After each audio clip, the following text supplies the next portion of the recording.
A Bíblia no primeiro deles, na primeira carta de Paulo aos Tessalonicenses, capítulo 4, versículo 4, por favor. Primeira carta de Paulo aos Tessalonicenses, capítulo 4, versículo 4.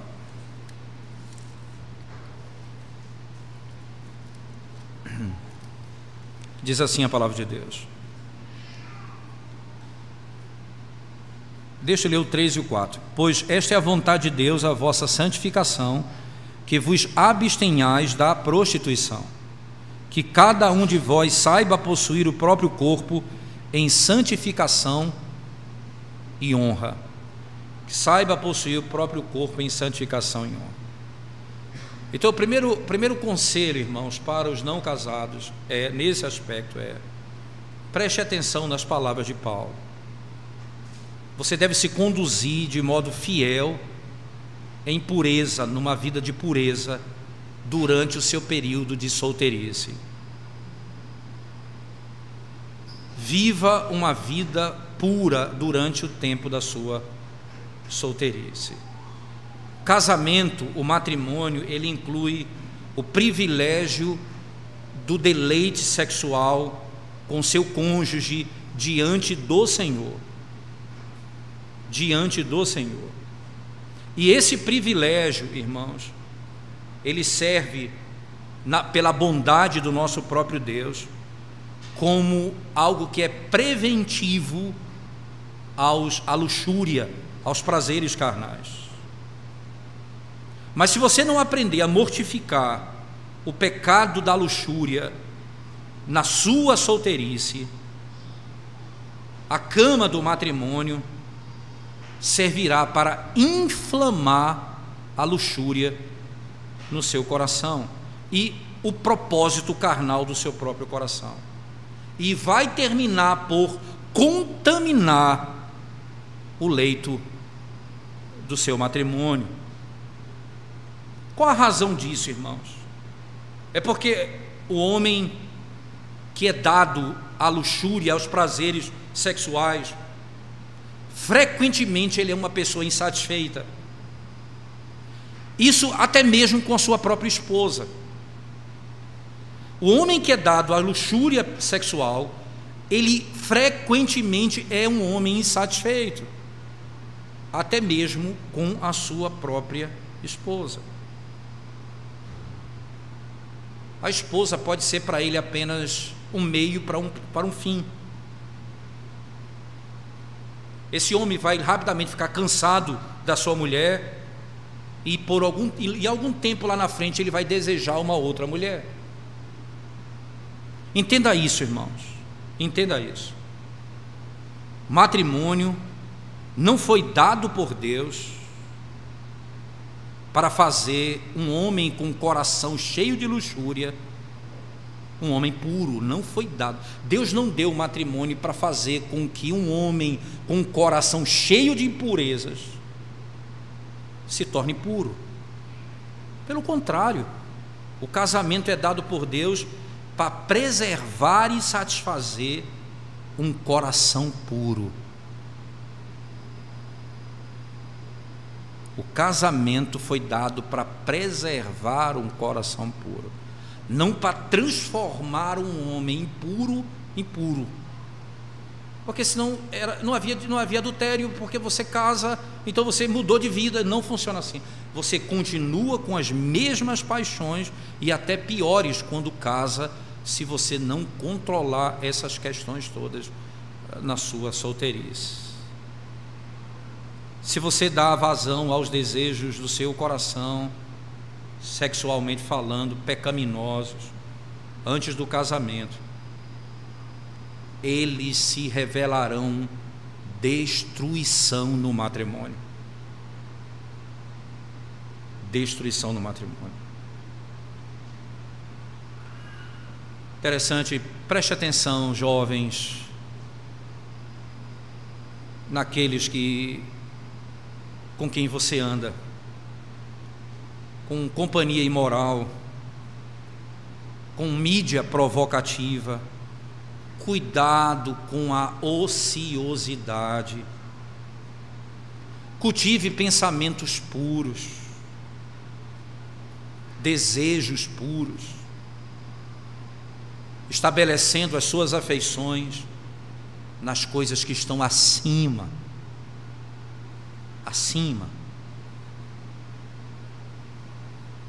Comporte-se como a noiva de Cristo, como você é.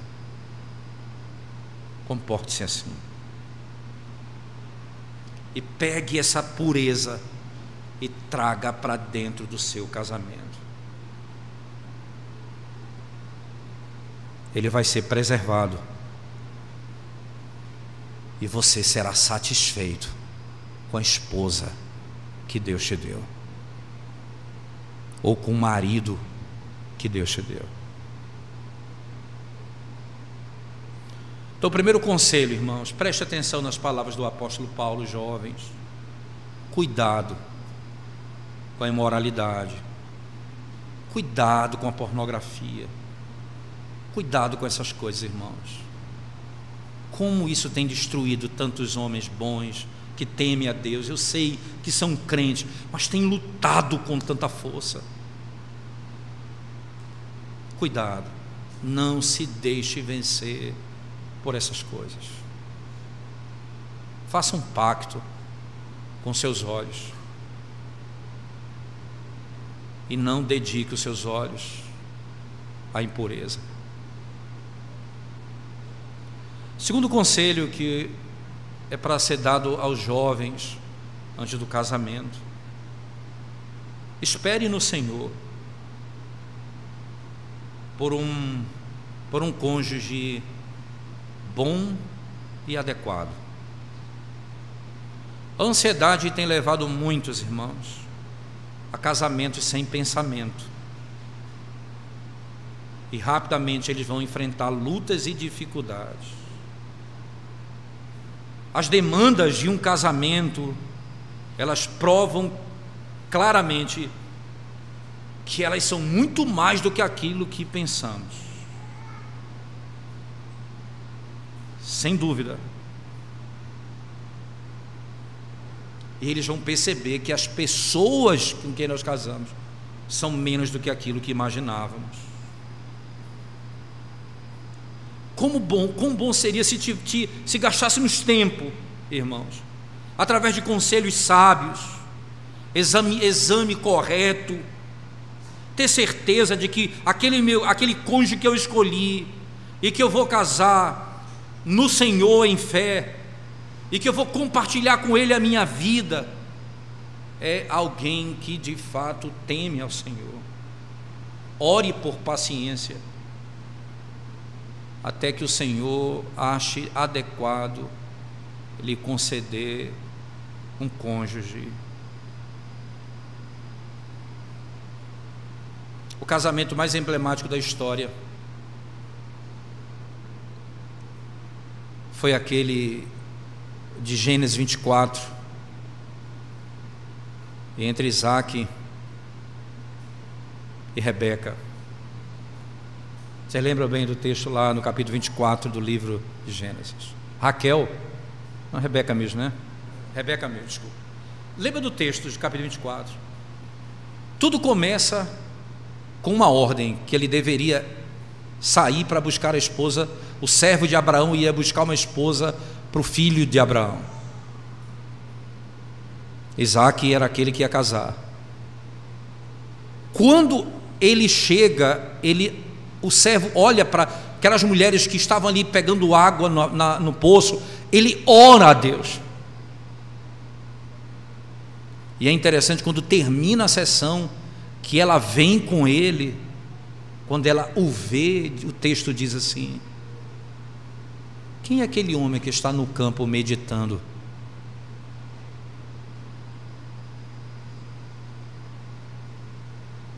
É um texto regado por oração. Nós oramos pouco.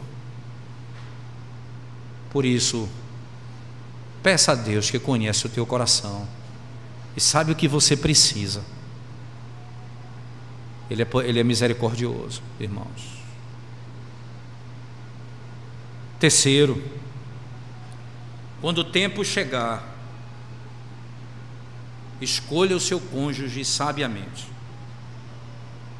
Sabiamente. Se o teu próprio relacionamento com Cristo é seguro, esse será, sem dúvida, o conselho mais importante que eu poderia lhe dar. Interessante. Escolha o seu cônjuge sabiamente. Se você está seguro em Cristo, essa é a verdade mais importante que você precisa ter. O cônjuge está em Cristo, ele é fiel ao Senhor, ele é piedoso, ele teme a Deus, ou é porque ele vem à igreja? Quem é ele? Nem sempre porque você está na igreja você é piedoso. Nem sempre. Escolha, irmãos, não pela riqueza, não pela beleza, e deixando a piedade em último lugar. Não ponha o carro na frente dos cavalos, do boi. Não faça isso. Guarde as suas afeições e não permita que ela amarre ou aprenda ou consuma ou julgue ou derrube você. Que a piedade seja o seu primeiro critério, não os teus sentimentos, simplesmente. Se você sente alguma coisa por alguém, você acha que é essa pessoa, ok, não tem problema nenhum, é um bom começo, mas não pare aqui, não pare aqui. Como é a vida dele? Ele é piedoso, ele teme ao Senhor, ele ama a Cristo, ele se submete à palavra, ele ouve o que Deus tem para lhe dizer. Porque se vocês são crentes, piedosamente falando, temem ao Senhor, irmãos, e não tem problemas que são intransponíveis, qualquer outro problema que vocês enfrentarem no matrimônio serão resolvidos da melhor maneira possível, porque ambos se submetem a Deus e à palavra de Deus.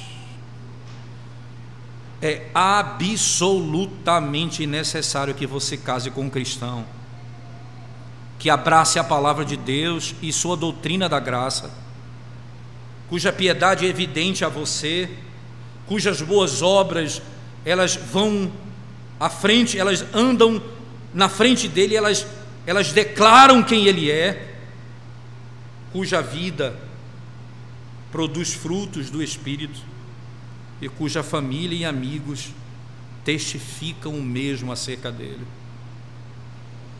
O que dizem dele no trabalho, o que dizem os parentes dele, o que dizem os pais dele, o que dizem os seus irmãos em Cristo sobre ele.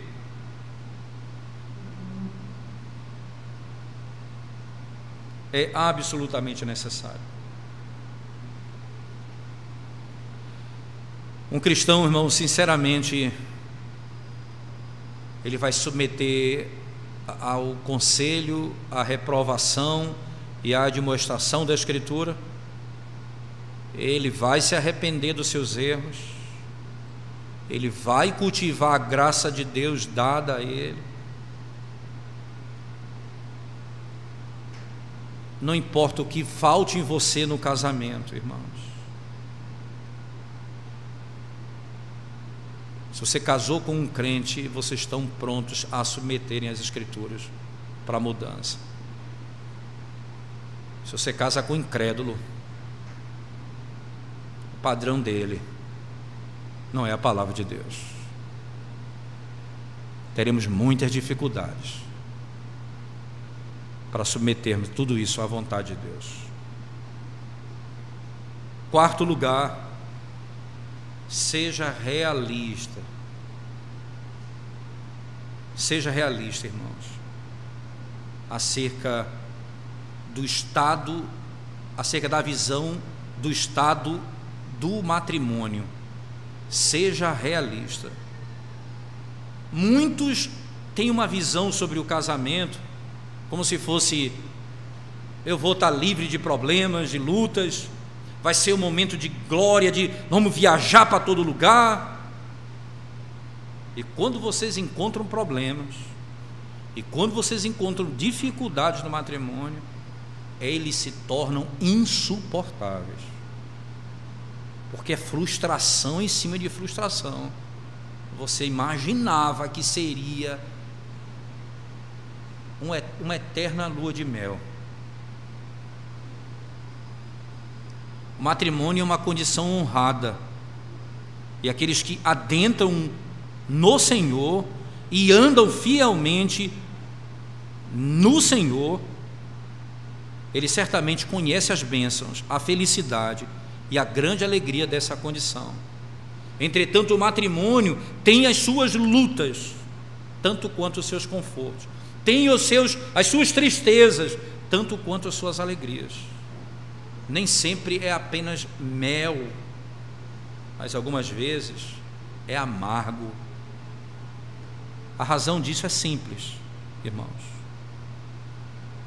pois toda a piedade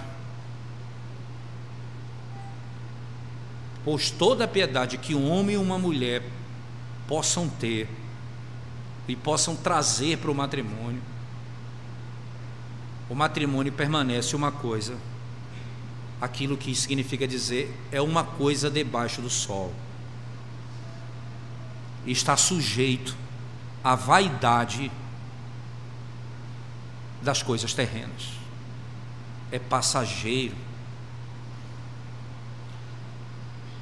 O matrimônio foi instituído por Deus, mas é uma instituição terrena, intencionada por Deus para o tempo presente, e para o conforto e para as alegrias nessa vida, para as lutas e angústias nessa caminhada. É isso que nós vamos enfrentar desse lado do céu, desse lado do Jordão. Nós vamos enfrentar tudo isso. Ele foi intencionado por Deus para esse fim. Toda fonte terrena um dia vai secar, toda rosa terrena tem seus espinhos, todo dia terreno é seguido pela noite, e será assim até que adentremos os céus. Seja realista com o casamento, não crie expectativas que não existem no matrimônio. É sempre assim, só no céu. Lá em Apocalipse 22 diz: não haverá mais sol, não haverá noite, porque o Senhor estará no nosso meio. A luz viverá, a luz será para sempre, somente nos céus. Se as lutas dessa vida, se a nossa caminhada nessa vida fosse livre de problemas, ninguém desejaria a vida vindoura. Nosso Deus é tão sábio que escolheu levar Israel para a terra prometida, pelo deserto com serpente, seca, fome e angústia, para que eles desejassem o outro lado do Jordão. É assim o matrimônio. As alegrias e as lutas são feitas, estabelecidas dessa forma por Deus, para que nós não encontremos nessa terra o conforto perfeito que só há na presença do Senhor. Só na presença do Senhor. Quinto, com essa visão realista do matrimônio, Prepare-se para os problemas que o pecado de modo inevitável trará.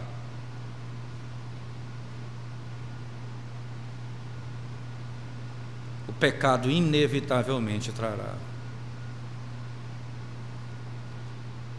Pense dessa maneira, irmãos.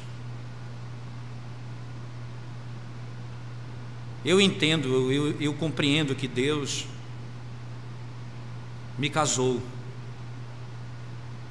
E eu estou contente em estar na sua vontade.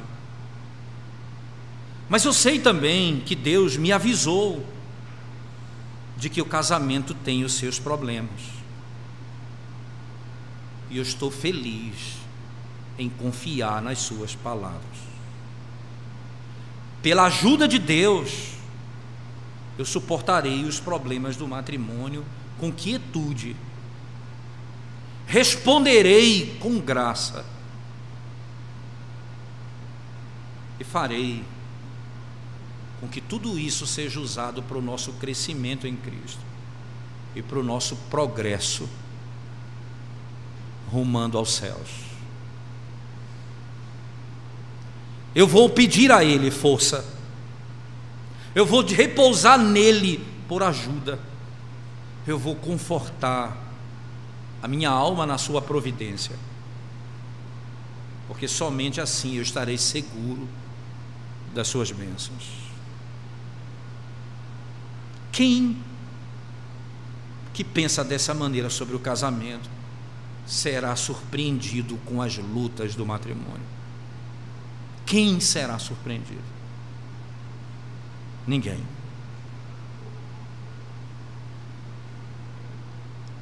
E eu sei que tudo isso nós vamos usar para a glória de Deus.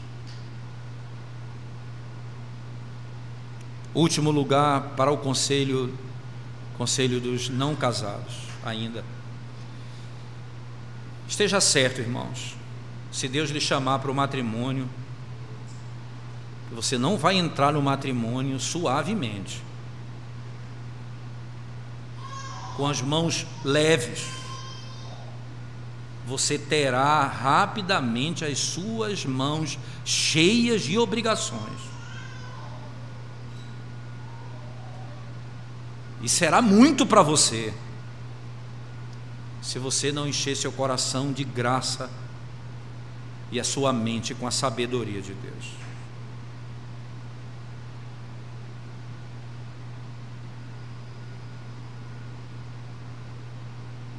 Muita gente quer casar para aliviar o sofrimento de casa e quando entra no casamento vai encher a mão de atividade. Lembre-se, se Deus te chamou para o matrimônio, como crente você tem a graça que te governa, que te orienta e que fará você governar sua esposa e seus filhos. Você não vai governar sua esposa e seus filhos, homem, se a graça não te governa. Se ela não te governa.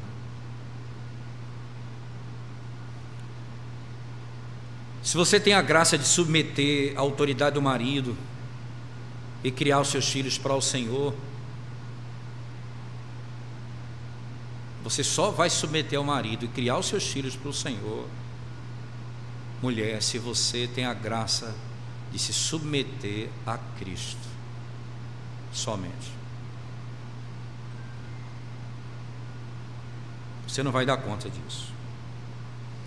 São muitas coisas que serão feitas, irmãos.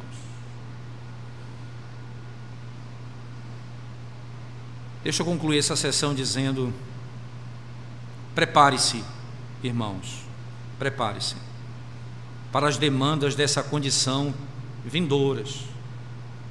Esteja plenamente familiarizado com a sua própria incapacidade. Esteja pronto para aceitar que você não tem nada em si mesmo para levar esse casamento adiante. e repouse na plenitude de Cristo. Que a sua graça somente é capaz de lhe capacitar a cumprir suas obrigações e a satisfazer-se com as alegrias do matrimônio.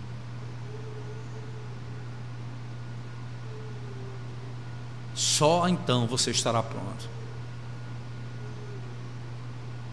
Preste atenção, jovens.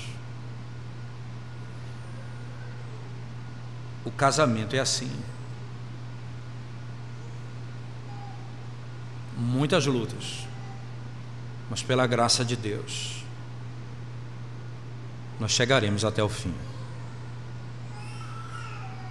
Muitas alegrias, mas não permanentes. Se amamos a Deus e ao nosso cônjuge como Deus nos ordena, os sofrimentos serão leves em meio às lutas, que é da própria natureza do casamento. Já parou para pensar que às vezes é difícil viver consigo mesmo? Imagina viver com outra pessoa.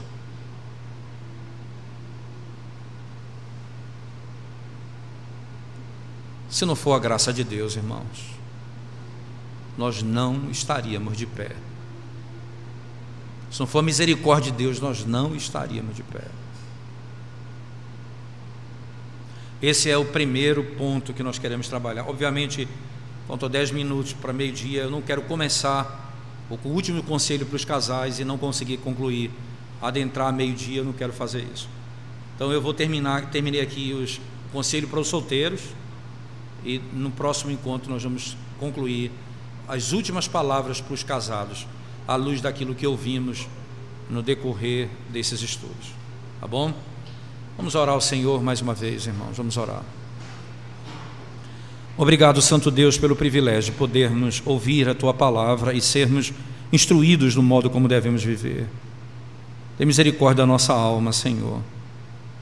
Socorre-nos, ajuda-nos pelo amor do Teu nome a cumprirmos e a realizarmos as nossas obrigações, os nossos deveres, para a glória do Teu nome e para o bem do nosso próximo. Dá-nos um coração puro, livra-nos da impureza desse mundo, livra-nos da imoralidade, da pornografia, ó Santo Deus, pelo amor do Teu nome, para que possamos, sem ainda, o jovem que ainda não conhece a sua esposa, ele declara que a ama, sem nunca ter visto, preservando-se sem contaminação com as impurezas dessa vida. Ajuda a nossa juventude, para o louvor da Tua glória nós pedimos. Amém, Senhor Deus. Amém.